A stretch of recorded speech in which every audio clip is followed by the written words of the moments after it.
The America's Democrats podcast, a project of 21st Century Democrats, is made possible by contributions from our listeners. Want to do more? Go to americasdemocrats.org and click Donate. And thank you for allowing us to be your voice. And if you enjoy the show, please share it with your friends on Facebook and Twitter, and leave us a review on your favorite podcast app. This is the America's Democrats podcast, the weekly podcast for stand-up Democrats. Had enough of Fox News, the House Freedom Caucus, and Donald Trump? If you want the facts that you won't get from them or from the fake news sites of the alt-right, then stay tuned. Our sponsor, 21st Century Democrats, works hard to get everyday Democrats involved in returning our party to its roots and to success at the ballot box. Sit back and listen, then stand up and fight. And follow 21st Century Democrats on Facebook for all the latest progressive news. We're glad you can join us.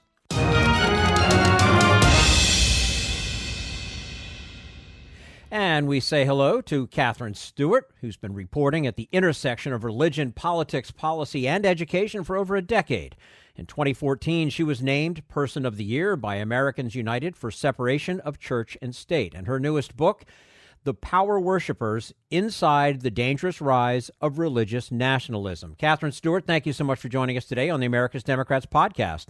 Great to be here. Thanks for having me. Well, our pleasure to have you with us. Let's start by describing who you're talking about in this book. I mean, how does a Christian nationalist differ from other Christians? The first thing to know about Christian nationalism is it is not a religion. It's a political ideology. Its representatives insist that the foundation of legitimate government is bound up with a reactionary understanding of a particular religion.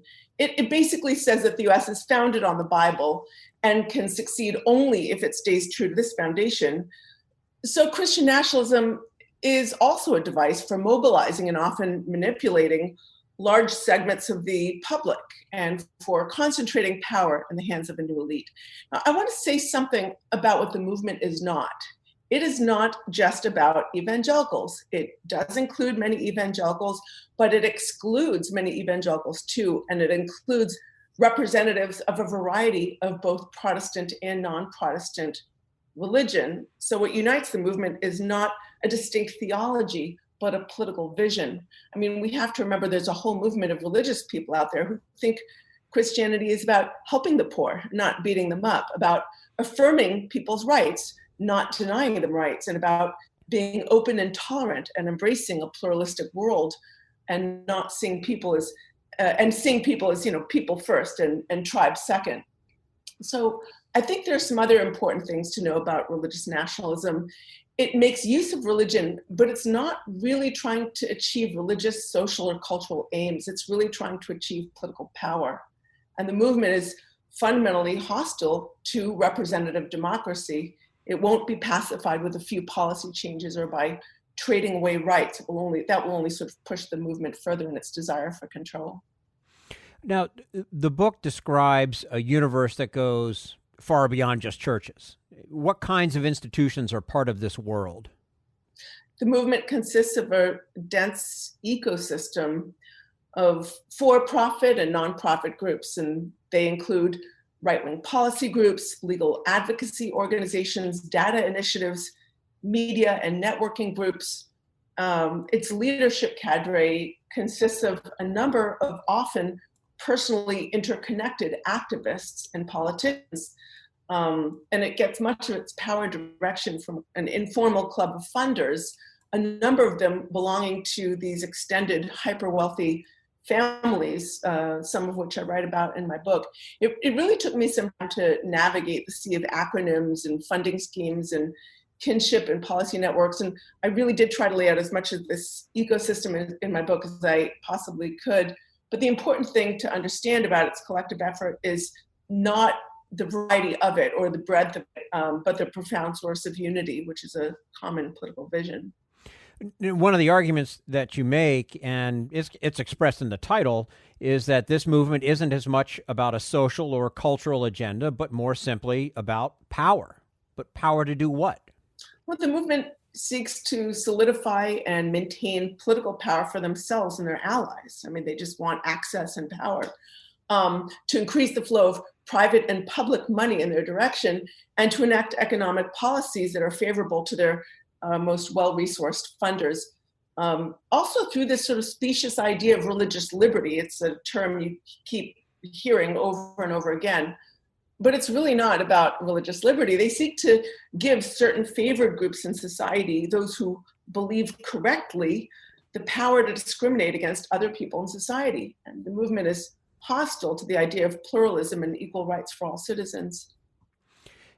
The book illustrates how Christian nationalists have used their power to embed themselves deeply in U.S. domestic and foreign policy.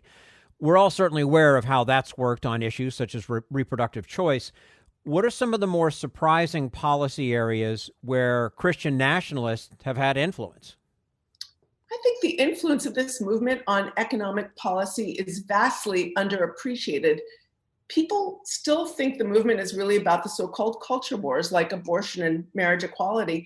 But when you look at the political messages in more detail, and especially the ones that they're sending to one another in the forums that they share, and to the elites in power and to their funders, a lot of it is about money. It's about how the Bible favors no taxes or low taxes, how the Bible is against regulation of businesses, against environmental protection legislation, against the social safety net, unless the money for social services and that social safety net is passing through churches and religious organizations first. And again, you hear that term religious liberty.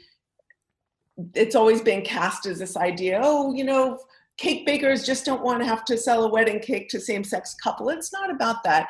They're using this idea to secure existing taxpayer exemptions and subsidies and grants and vouchers, but also to increase the flow of public money in their direction. And we have to remember that religious organizations already obtain really substantial sources of public funding, but they want to increase that flow of public money. And in many instances, they're arguing that a failure to have taxpayer funding for their religious schools and other organizations amounts to a violation of their religious liberty. So when you listen to some of the leaders of the movement, I'm thinking about people I've written about like David Barton or Ralph Drollinger, the expansiveness of their positions on these domestic, economic, and foreign policy issues hits home the fact that this is a political movement and not merely a stance in the so-called culture war. Christian nationalism is clearly aligned with Republican politics. But was that always the case, and do most Republicans welcome their loyalty? There are two parts to this question, and I'm going to answer them separately. So, fair enough. Was that always the case? Absolutely not.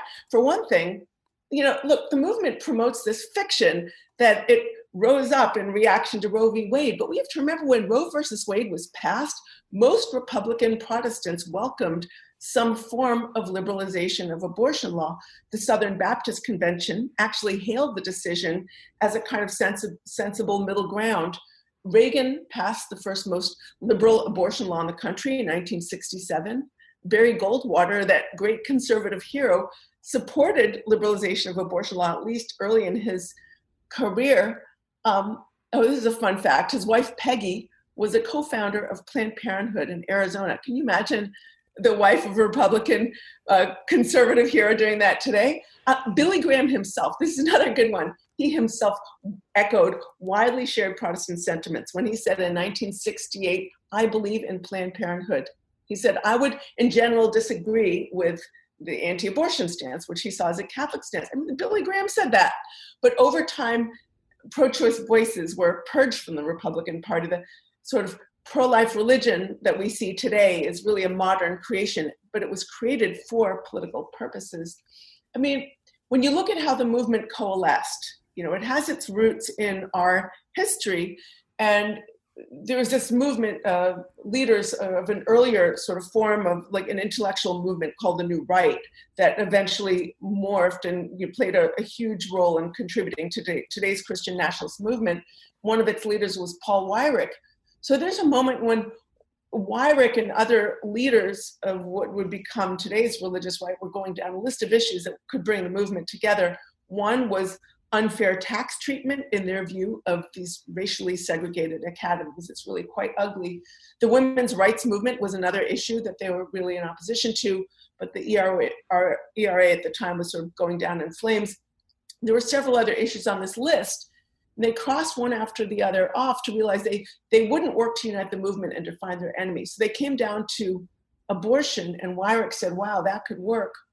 So, they really settled on this issue as a way to solidify their movement for political purposes. Now, the second part of your question is, do most Republicans welcome their loyalty? And I would have to say that many people who identify as Republicans do. Mitch McConnell certainly does. He stands up at Values Voters conferences and Road to Majority conferences that I attend, and he's always, saying, you guys are fabulous, and aren't I doing for you everything that you want? But, it's important to remember that many other people who have identified previously as Republicans feel like they really don't have a political party that represents them anymore. And, Are they independent? I think those folks, I think people go in different directions when they feel like the party no longer represents them. But here's the fact that really matters. This group is a minority in our society, but they're punching above their political weight because they are so organized and networked, and they know when to vote in unity when necessary, and they know how to get out the vote very strategically. In a country where 40 to 50% of people simply don't vote, you don't need a majority to dominate. And in a system as politically fragmented as ours, I think even small groups, if united, can dominate. Mm-hmm. We're speaking with Katherine Stewart. Her newest book, The Power Worshippers, Inside the Dangerous Rise of Religious Nationalism. Katherine, as your book makes it clear, Christian nationalism is part of why we have Donald Trump. He's not the type of politician you would find in the front pew every Sunday. I don't know that he would know what a church even looked like, but that's my opinion. Anyway, why has he been such an appealing candidate to them? I think a lot of people think it's just transactional. They think he's going to enact economic policies favorable to their pocketbooks, or put in judicial appointments that are favorable to their concerns in the so-called culture wars. But it really goes beyond that. I think that Trump's alleged character, and I mean, that works for some number of voters, of course, sure, to save the babies, whatever. To date, he has actually appointed 192 judicial appointees to the federal court, so that's over 22% of the federal judiciary.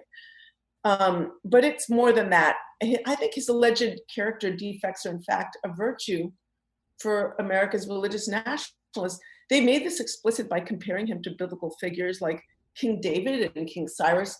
He is cast for them as an imperfect vessel. God chose to enact his will and restore America to its so-called Judeo-Christian roots. And I think that that's because, they don't really want a seat like at the noisy table of American democracy. They want to smash the table. They want to sort of replace our system of representative democracy and take the nation in a whole other direction. And so an authoritarian leader is much more, in line with that. I mean, compared to what happens in some other countries, let's look at what Putin has done in Russia, or what Orban does in Hungary, or Erdogan does in Turkey, when they bind themselves, these leaders who may not be the most sort of godly people themselves, they bind themselves very closely to religious conservative leaders in their own country in order to solidify a more authoritarian form of power. We rightly recognize this as a form of religious nationalism. And that's what we're seeing with Trump and our own hyper-conservative religious folks today. Mm-hmm. Now, as we approach the next election, this book is a warning about democracy and a call to protect it. Beyond money, how else are Christian nationalists having an influence on the electoral process? In multiple ways. They have these very high-tech data mining operations. There's a creation of a right-wing propaganda sphere. I don't think the influence of that can be underestimated. And there are these slick marketing campaigns. Another way is through conservative-leaning churches. Leaders of the have found that pastors drive votes, and they organize pastors into networks, get them all on the same page politically, and give them tools to help them turn out the votes for hyper-conservative candidates. So from their perspective, vast numbers of America's conservative churches have been converted into what are essentially loyal cells in a shadow political party. They give them these really sophisticated messaging tools, from voter guides that leave no doubt about which way to vote if you want to reflect your biblical values, to videos that they can air in church, things like tools for establishing within churches political action committees, or what they call culture impact teams, that are designed to turn out congregants to vote for the right candidates. And I think it's worth pointing out too that a lot of the movement's strategy comes from these well-funded legal advocacy groups like the Alliance Defending Freedom, whose leaders have asserted that our laws should be based on their interpretations of the Bible rather than on long-standing democratic and constitutional principles. Wow. In response to the coronavirus pandemic, you recently wrote an op-ed in the New York Times about the religious right and its relationship to science. You mention a group called the Cornwall Alliance and its rejection of environmentalism. What's wrong with environmentalism from their point of view? They assert that environmentalism is a false theology. And I think there are really two factors at play here. The first is that there's a hostility to science, and that's characterized the more extreme forms of religious nationalism in the United States. And it reflects a long-standing hostility to science among sort of biblical literalists. That goes back to, at least since the 19th century through the 20th century. It usually shows up in hostility to teaching about evolution or climate science. And today, indeed, the hardcore of climate deniers is concentrated among people who identify as religiously conservative Republicans. I think there's another factor here, and it goes back to something we discussed earlier about the factor of money. The movement has allied itself completely with the libertarian, pro-corporate, economic, conservative wing of the Republican Party. Its leading figures and many of the think tanks that are really influential in the movement have received hefty funding from some of the plutocrats of the energy industry. I'm thinking offhand about the Wilkes brothers, these fracking billionaires, thinking about the Kochs who've contributed to some of the right-wing policy groups and think tanks that also work with Christian nationalists. They're constantly demonizing government and environmental regulations because they interfere with corporate profits. So I think the hostility to climate science really works on those two different levels. How are you seeing these anti-science ideas being played out in reaction to the pandemic? Oh boy, I mean, there are a number of ways in which the movement bears some responsibility to the incompetence, the current incompetence among Trump and his cronies in the national response. So first and foremost, the movement promotes this anti-science culture that rejects the evidence of science, critical thinking, expertise, and that's obviously contributed to our inability to address this crisis in an evidence-based fashion. Misinformation is rife in hyper-conservative religious communities that were all in for Trump. And you saw Jim Baker hawking these sort of phony cures, and other leaders sort of saying, oh, we're gonna, hold big services, and, God is gonna heal us, and this virus is going to, purify the land. I mean, kind of scary stuff like that.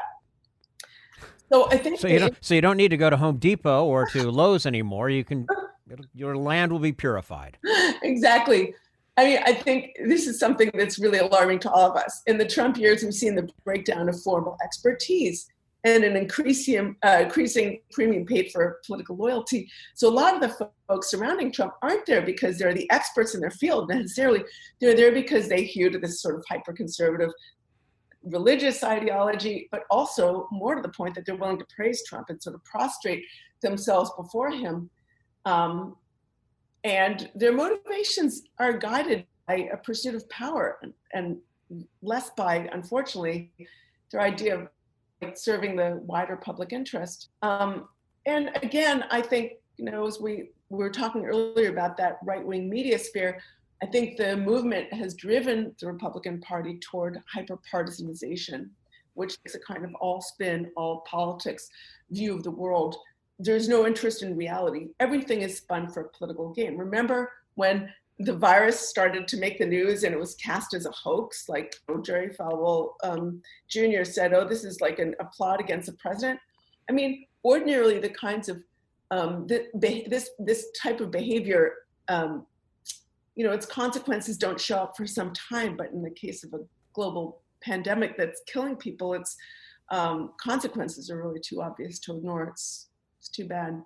And somebody has the audacity to refer to Anthony Fauci as some sort of deep state, left-wing Hillary Clinton stooge. He's the smartest guy in the room. Come on. I know. It's like entering like a house of mirrors. You know what I mean? Like when reality is so distorted, but as soon as you ask that question, you're already participating in the madness. You know what I mean? Yeah. It's really toxic. It's like rewriting Alice in Wonderland or something. I'm not sure what, but before we let you go, what's the right way to fight the power of this movement while still respecting religious liberty? I don't think meaningful civic engagement interferes with the religious liberty of anyone. They're going to hurl that accusation at you because, but it has nothing to do with meaningful civic engagement and meaningful political engagement. There's nothing about getting out the vote, investing in data, media, and messaging, which is, by the way, what the right does, that interferes with anybody's liberty. This is, in fact, a sort of right of our democracy. In fact, I believe it's my religious right to engage in civic life and political life in meaningful ways. The religious right is using the tools of democracy to tear down democracy. And I continue to believe that those same tools can be used to restore it. Katherine Stewart, again, the book, The Power Worshippers, Inside the Dangerous Rise of Religious Nationalism, joining us today on the America's Democrats podcast. Katherine, we certainly appreciate your time with us today and would love to have you back and talk more about it down the road. Thank you so much. It's great to chat with you. And great to have you with us. And this is the America's Democrats podcast, the weekly podcast for stand-up Democrats.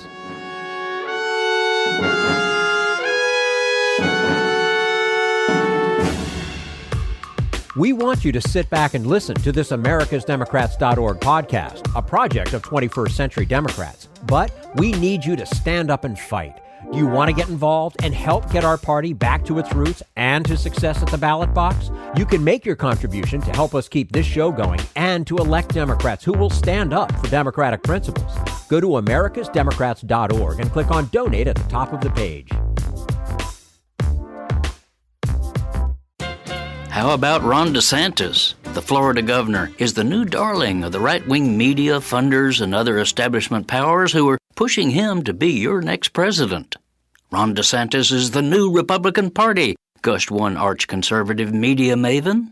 That's odd, since what characterizes Ron's tenure and is causing a collective swoon for him within the rightist hierarchy is his big government authoritarianism.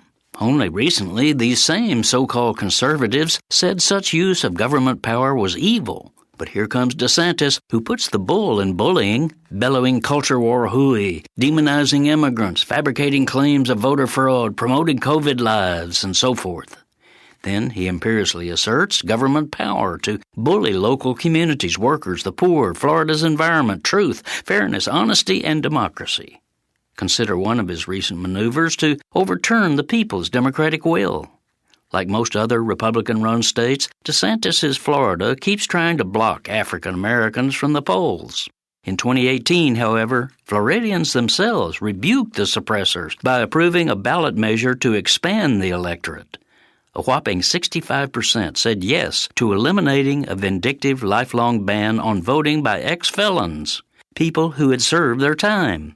This long overdue measure of simple justice re-enfranchised about 1.4 million former felons. But wait, DeSantis had old Jim Crow up his sleeve. In 2019, he rammed a technical gotcha into state law, preventing former felons from voting until they pay in full all court fines. These fines can run thousands of dollars, so DeSantis' new law created a partisan poll tax to price a big percentage of these voters out of Democratic participation. This is Jim Hightower saying, remember, he's the new Republican Party. If you'd like more of Jim Hightower's real populism, check out the Hightower Lowdown. Jim's monthly newsletter gives you the real lowdown on which corporations, by name, are doing what to the middle class, our environment, and our democracy. Each month, the Hightower Lowdown brings you facts you didn't know, along with actions you can take to fight back. It also comes with a sense of humor. Hightower believes we can fight the gods and still have fun. Plus, get this, it's cheap. Only $15 brings you 12 issues a year. For real populism, go to hightowerlowdown.org. This social security measure, I believe that we must pass legislation to provide medical care. This is our tradition. When our grandparents came to America, it was the Democratic Party which said, welcome. It was the Democratic Party, the party of Roosevelt and Truman and Kennedy and others, who said that America belonged to all its people, not just a handful of the rich or a few giant corporations. That's why great leaders like FDR fought so hard for Social Security, and why JFK stood up to the insurance companies and their Republican allies to get Medicare. It's not just one thing, or one time, in one place. It's about a whole history of standing up to the Republicans and saying someone has to be on the side of regular working people in America, whether it's defending Social Security or just the way your loved ones are treated on the job. That's what the Democratic Party is all about. And that's why this message has been brought to you by the Democratic Party. Working people like you and me. Paid for by 21st Century Democrats. Not authorized by any candidate or candidates committee.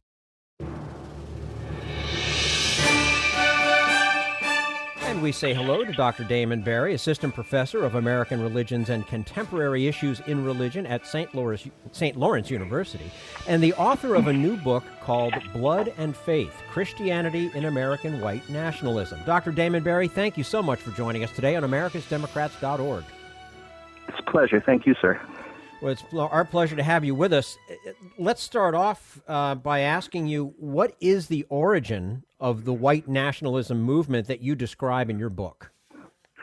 Yeah, so contemporary white nationalism dates to the post-World War II moment, after the defeat of state fascism in Italy and Germany and other places, actually, and was more or less the brainchild, or at least this is the person who most succinctly summarized what the post-World War II fascist movement might look like, especially for Americans.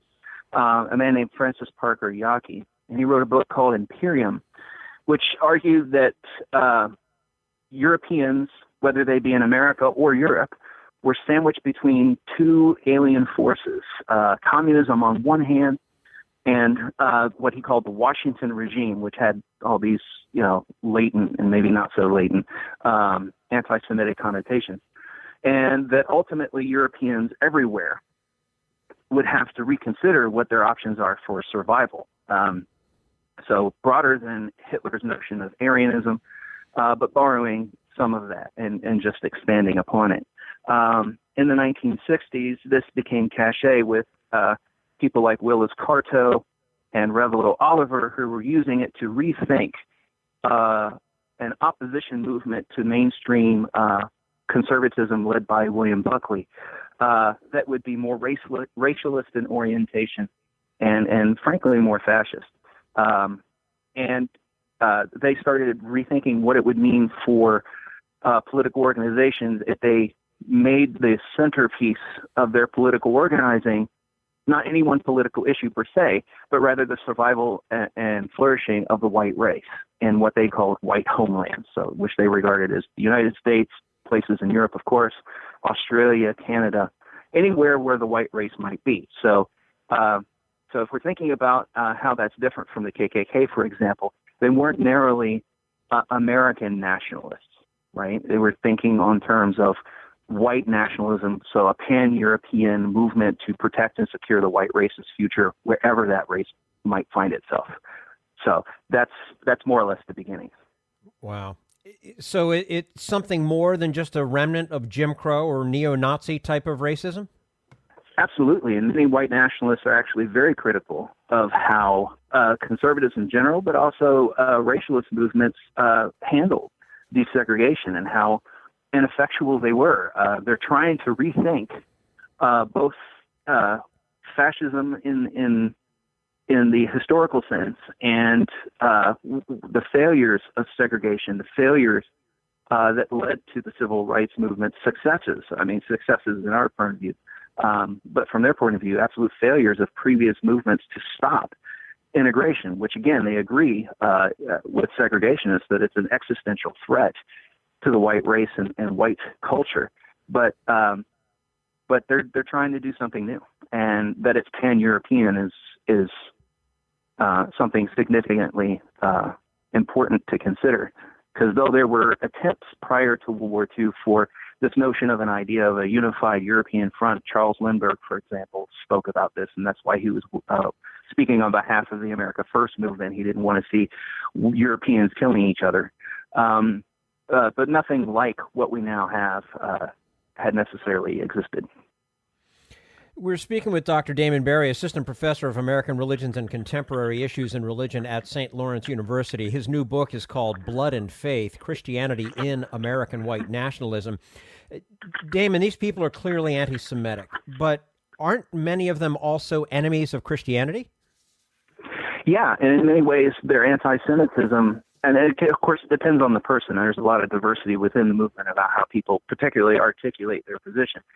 But in many cases, their anti-Semitism is why they're hostile to Christianity, because they regard it as a, quote, Semitic cult that was foisted upon Europeans and has destroyed their racial instincts for preservation. So once again, this idea of racial protectionism becomes very important to them in their opposition to Christianity, in part because it's regarded as Jewish, foreign ideology that corrupts these instincts. So for many of them, that's the issue. It's pretty amazing that we're having to have this conversation in the 21st century. I that keeps popping back into my head as we've been talking. It's like this is really disturbing to me. Go ahead. No, that's fine. Well, I mean, it's important to remember that white nationalism, as it currently exists, so contemporary white nationalism, is really the offspring of post-World War II, post-civil rights, 20th century racist organizers rethinking strategies. So in another way, maybe it's not so strange that we're having this conversation. It's the fruit that they've been trying to produce in the movement for a few decades now. Yeah. How are various Christian organizations dealing with white nationalism and the so-called alt-right? Yeah, this is a conversation that, especially the Southern Baptist Convention had in June of this year. They took a vote to condemn the alt-right and white supremacy in all its forms. And of course, the Southern Baptists have, as part of their history, a racist legacy, as do many denominations, including the Methodists and certainly others in the United States, because racism was always a part of white religion in America, and African American religious communities have long had to deal with that, and they continue to have to deal with that.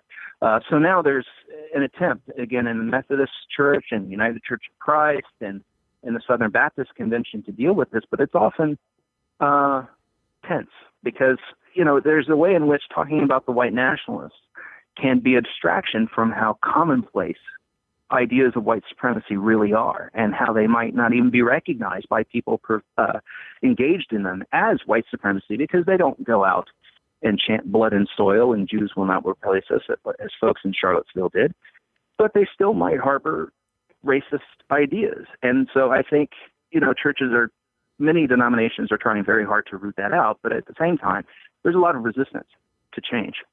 There's a lot of resistance to being called out and recognizing that it's not just about the white nationalists out in the street. It's about you, right? That you might be involved in this as well.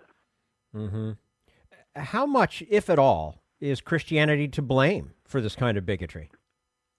Well, I would like to change the question a little bit, because it's sort of like asking, why is Islam to blame for terrorism, right? So fair enough. There's lots of different kinds of Christian, right? There's lots of different kinds of Christianity historically, more than one can count. So I would argue that Christianity, like Islam, like any tradition, is expressed in its current moment and its current location through people, and people either are or are not racist, right? People either are or are not sympathetic to white nationalism. People who profess to be Christians have a tradition to draw on that has argued for slavery and against it, that has argued for extermination of Jews and against it. So at the same time, you had in Poland, you had good, honest Polish Christians supporting what was going on in the ghetto. You had a Christian Catholic Polish organization called Jagota, individuals risking their lives to save Jews. So I don't think it's anywhere near like Christianity causes this. I think certain historical interpretations have put Christianity, as it can be expressed, especially in the European context, on the track of being anti-Semitic. And this is something that Vatican II was trying to address. This is something that individual Protestant churches tried to address. And of course, Messianic Jews, so Jews who are themselves Christians as well, have long drawn attention to that this is, the exclusion of Jews in the Christian tradition, or the minimization of Jewish traditions in the Christian tradition, is something that's important to consider. So I would just say that what we have is to deal with is the history that has formed certain Christian ideas that become powerful or not at certain points in time in shaping how people perceive Christianity as either supporting or denouncing white supremacy. Does that make sense? Yeah, so a few bad apples should not necessarily ruin the whole batch, right? I mean... Right. Well, because there are also African-American Christians who have, like I said, have long fought white supremacy. Sure. So we couldn't say that their Christianity has somehow caused white supremacy, right? So we would have to be a lot more careful and measured, or we just run into the problem of, stereotyping an entire tradition, which is just not anything that we can do. Right. Absolutely. Absolutely. All right. Now, as we let you go, do you believe Donald Trump is a white nationalist? I don't think he is. I don't know the man very well. What worries me is not whether or not he's a white nationalist necessarily. Some of the people around him were accused of being white nationalists. Jeff Sessions' attitudes toward immigration and civil rights law, for example, are concerning. I don't know if I'm sure he doesn't consider himself a white nationalist. I'm sure Trump doesn't. Bannon has argued that he's not an ethno-nationalist. But white nationalists really like what he's doing. And I think that's the question. So I'm not prepared to say that Donald Trump is a white nationalist. I'll just say the policies that are being put in place are cheered by white nationalists. So on immigration, his statements on Charlottesville, his language about the wall when he was running, his language about Mexicans, being rapists and thugs, and the kinds of institutional language that's being used to describe immigration, proposed changes to legal immigration, are all things that white nationalists have actually lauded him for and have hoped that he would institute. And that's why they said, and many of them said, why they voted for him. So I think the larger question is what institutionally is happening that is making white nationalist ideas more institutional. Let's put it that way. Okay. Dr. Damon Berry, Assistant Professor of American Religions and Contemporary Issues in Religion at St. Lawrence University, also the author of the new book called Blood and Faith, Christianity in American White Nationalism. Dr. Damon Berry, thank you so much for joining us today on americasdemocrats.org. We do look forward to having you back again soon. Yes, sir. I hope you do. Thank you. Thanks very much. And this is americasdemocrats.org, the weekly podcast for stand-up Democrats.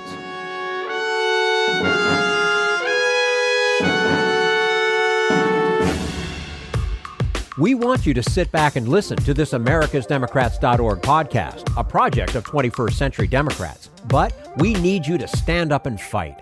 Do you want to get involved and help get our party back to its roots and to success at the ballot box? You can make your contribution to help us keep this show going and to elect Democrats who will stand up for democratic principles.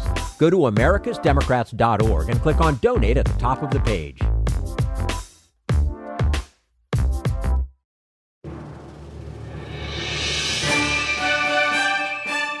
Tell us about your sources. You wrote this book based on new Vatican archives. Is that correct? That were released? When were they released and by whom? Well, there'd been pressure on the Vatican to open its archives for World War II for many years, given the controversy, especially over the silence of the Pope during the Holocaust. And they finally, Pope Francis announced in early 2019 that the following year, 2020, they would finally open those archives. So they opened on March 2nd, 2020. But that said, and they've been very important for my book, and they're filled with, I think, surprising developments and dramatic material. But it's also true that if you want to write this history, there's a lot of other archives that are very important. So that I worked, first of all, on the other Italian, the state archives, the fascist archives, as well as the archives in Germany, in France, in Italy, in the US, and in England as well. And each of these countries had their own envoy or ambassador in the Vatican who's basically reporting day by day throughout World War II what's going on there, including their conversations with the Pope and the people right around the Pope. So it's by putting all those together that you really can form, I think, the most complete kind of view of what was going on in the Vatican in World War II. So let me ask you a few just factual questions to begin with. Based on your research, did Pope Pius XII ever publicly condemn Hitler or Mussolini? No, he never did. And this is, of course, part of what the controversy is about. His defenders say he didn't do it because this way he could somehow be more effective and, among other things, saving Jews during the Holocaust. It was better that he didn't actually denounce the Nazis for trying to exterminate Europe's Jews. But what there can't really be debate about is what he publicly said or didn't say, and he never condemned the Nazis or the fascists during World War II. Did he know that the Nazis were rounding up Jews in Italy and France and Holland and Poland and sending them to their death camps? And did he ever say anything about it publicly? No, he never said anything about it publicly, really, other than his... Did he know? Yes. No, he knew. He was getting reports, certainly beginning by early 42, of the German attempts to exterminate the Jews in Europe. He was getting reports. You have to remember that in occupied Europe, there was a whole network of Catholic institutions, bishops with their dioceses sending in reports to the Vatican, for example. There was also a local Roman priest who was a chaplain with the Italian forces. He was going back and forth on the hospital train from Rome to the Eastern Front, to Poland, to Ukraine, to the Soviet Union, and meeting with the Pope and sending him long reports on the mass murder of the Jews of Europe. So there are multiple sources, including the Ukrainian archbishop in charge of the Roman Catholic Church in Ukraine, reporting on the mass murder of Jews there. So the Pope was well aware of what was going on, perhaps not all the details of all the concentration camps, but he knew that he was getting reports of millions of Jews being slaughtered. And thirdly, did the Pope know that Jews were being rounded up in Rome by the Nazis when they occupied Rome, right in the shadow of the Vatican? And did he ever ever publicly condemn that? No, in fact, this is one of the, I think, the most shocking things about the silence of the Pope, that in Rome itself, and the Pope, by the way, was Roman, not only Italian, but he was Roman. On October 16th, the Germans took over much of Italy, including Rome, in early September 1943. A month later, about 350 SS were sent with lists of all the Jews in Rome to go house by house, knocking on the doors, arresting all they could find. And they sent them initially, this was October 16th, to a military college just outside the walls of Vatican City, and held them there for 2 days before they sent over 1,000 of them on a train to their death at Auschwitz. The Pope heard about the roundup as it was going on, and in fact, he called on his Secretary of State, the Cardinal Secretary of State, as kind of number two, to summon the German ambassador to the Holy See. And we have an actual pretty much transcript made by the Cardinal himself of his meeting with the German ambassador. And in that meeting, a rather dramatic meeting, the Cardinal says, this is really terrible. You can't imagine how much this hurts the Holy Father to see this happen in his own city. Isn't there something you can do about it? And the German ambassador responds, well, this was actually ordered by the highest authority, namely, of course, Hitler. And do you really want me to complain to him about this? And the cardinal responds, "Oh, I didn't say that." He said, I leave to your judgment whether to say anything about this. And of course, he doesn't. 2 days later, the Jews are then sent on the train to Auschwitz, where the day they arrive, most would be sent directly to the gas chambers. Well, there were certain Jews, correct, that the Pope did express some concern about, namely Jews who'd been baptized Catholics. Yes, in fact, just last week, the Vatican announced to a certain amount of fanfare that they were releasing to the general public one set of files from these newly open archives, the files having to do with the Jews. It's actually called the Jews file. And as they portray it, it has 2,700 cases of Jews who called for help from the Vatican. This is part of their explanation how effective the Church, the Vatican, and the Pope were in dealing with the Holocaust by working behind the scenes rather than publicly coming out in criticism. But it turns out that these are overwhelmingly not Jews, but Catholics.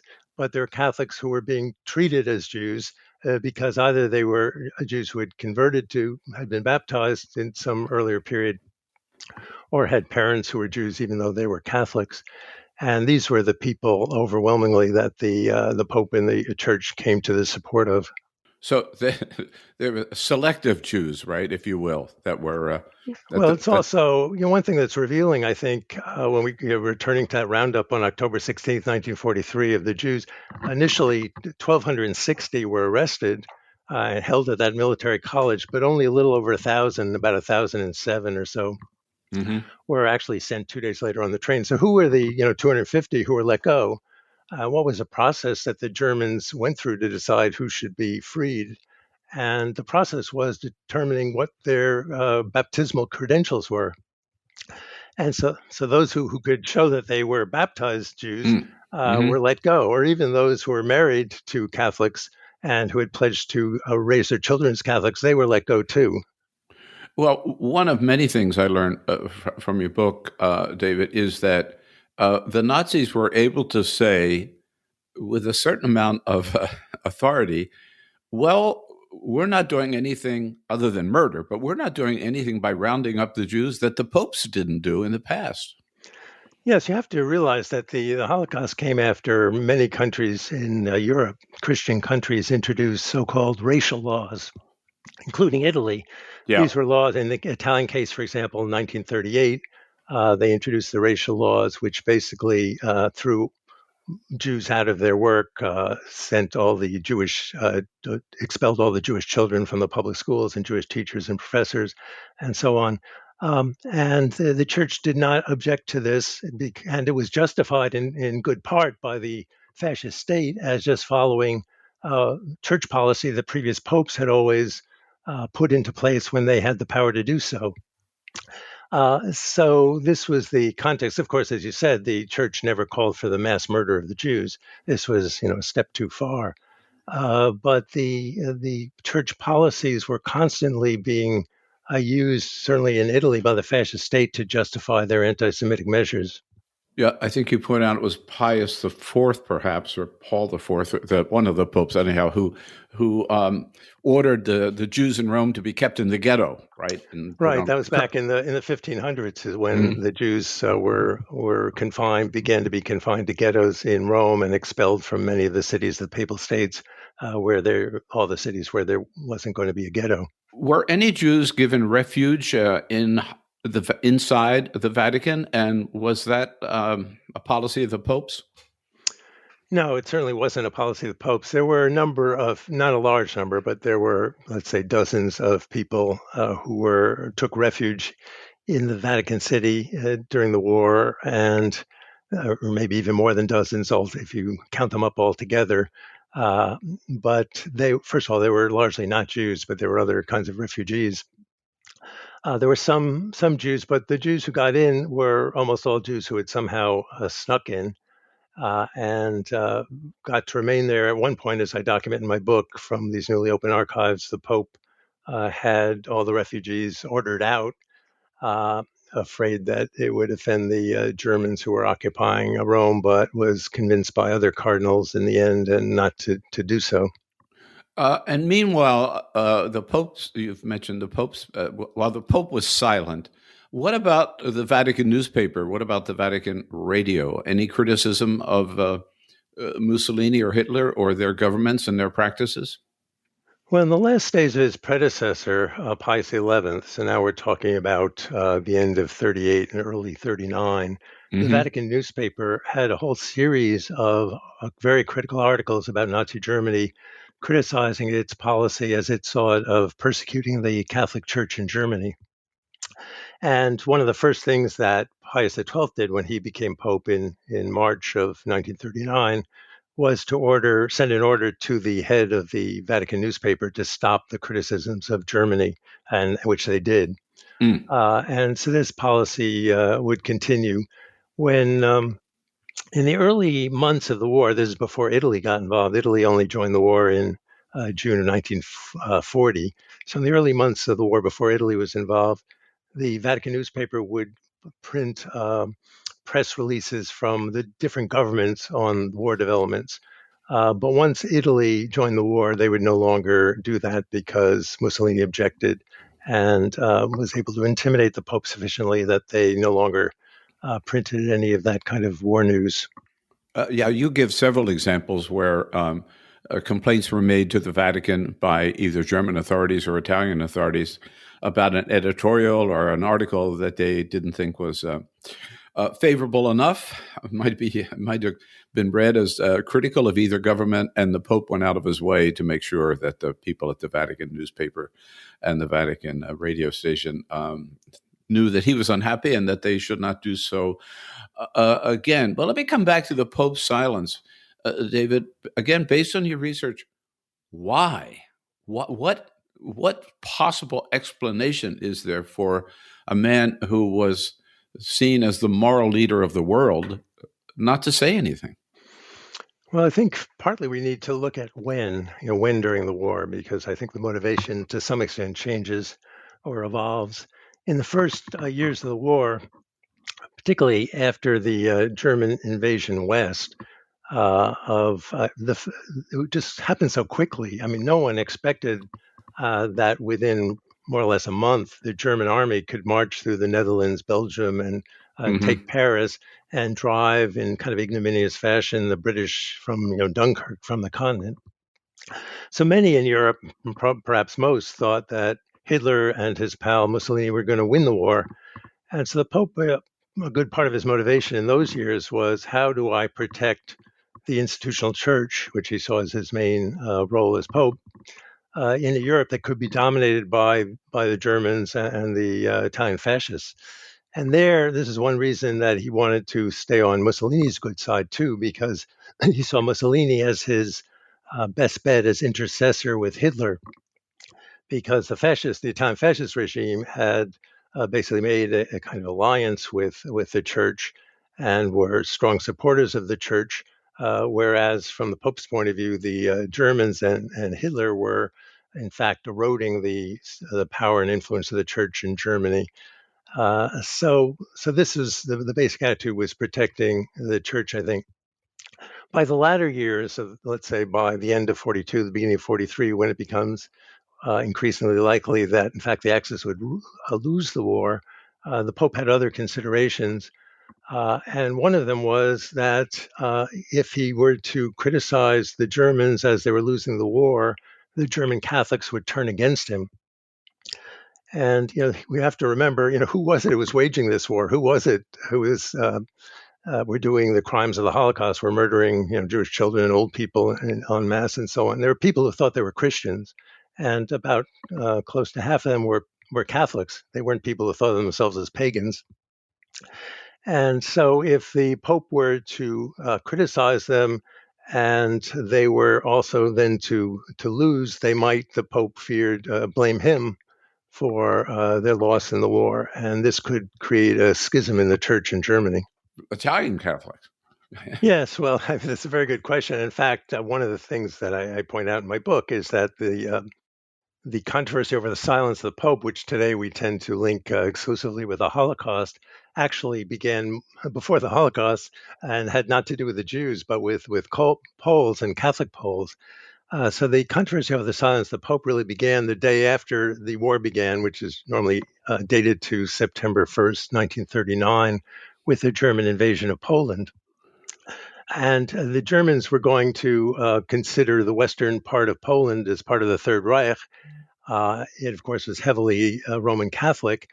And the Nazis saw the priests as among the main obstacles that they had there, because the priests they saw as kind of fonts of Polish nationalism and kind of community leaders in a nationalist cause. So that, in fact, they arrested many scores, perhaps hundreds of Roman Catholic priests in Poland and sent them to concentration camps.